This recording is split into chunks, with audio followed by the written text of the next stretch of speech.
โอ้โอ้ย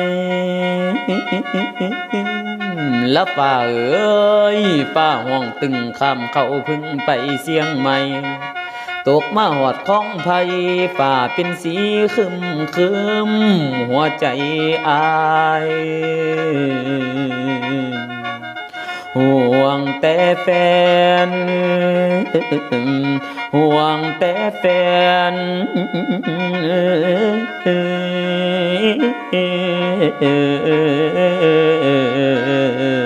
โอ้ยละนางอันนี้ละพ่อแม่เอ้ยเมษายนกลายไปแล้วพฤษภากะมาต่อฝนตกลงจากจนใบหญ้ากระปงมาพวกชาวนาเตรียมไว้ถึงไถกับคาดปั่นเสือกไว้สิไถดันว่าหุดหน้าฟังเสียงจ้าคนเฒ่าว่าสู้เอ้ยหอดมืออื่นพ่อเฒ่าจำบอกลูกบ้านสิพาเลี้ยงเจ้าปูตา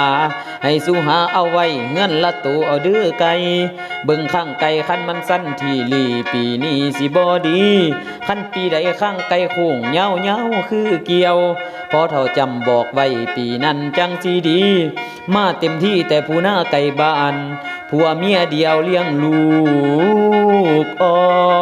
นตื่นขึ้นมาผัวไปก่อนไปไถนาขาดได้ท่าพ่อได้เจ้าเคิงงานแม่บักหำอยู่บ้านกับเฝ้าตื่นคือกันเกียมเอาฟืนมาดังไฟเป่าฟูทั้งฟูเสียงวีไฟควันกลุ่มในหัวลูกหอมกระบองปอมเคียไว้เอาน้ำว่าใส่มวยน้ำหวดแล้วเอาเขามาเศร้าสองมือจับหวดมาสุบหมอเสียงแออลูกให้ไว้ก่อยลูกเน่พ่อลูกหลับแม่ผัดเฝ้าหาถ้วยคล้องจองตักปลาแดกใส่ถ้วยเกลือตืมแถมน้ำสิได้ไปหน้าเซพอบักหำไปแล้วเสียงเฮือนไก่เซลกับเฝ้าตื่นเอินใส่กันพองเบาโอ้ยทางเท่าพองอาแฮมพองอาแฮม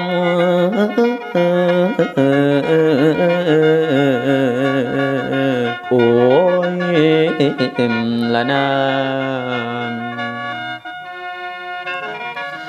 อันนี้ละพ่อเมื่อตาเว้นขึ้นสีไม้พ่อพุ่มพู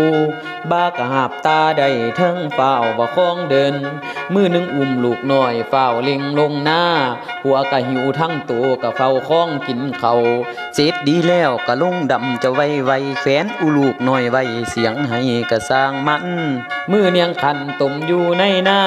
สวยไม่ไม้แดดเผาทั้งห้อนขอบอยากมีน้ำบานเศร้านา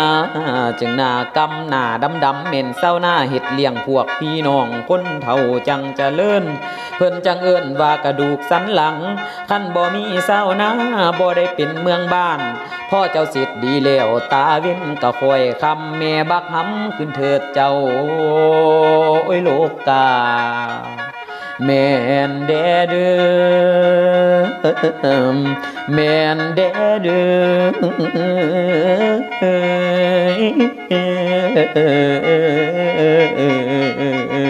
โอ้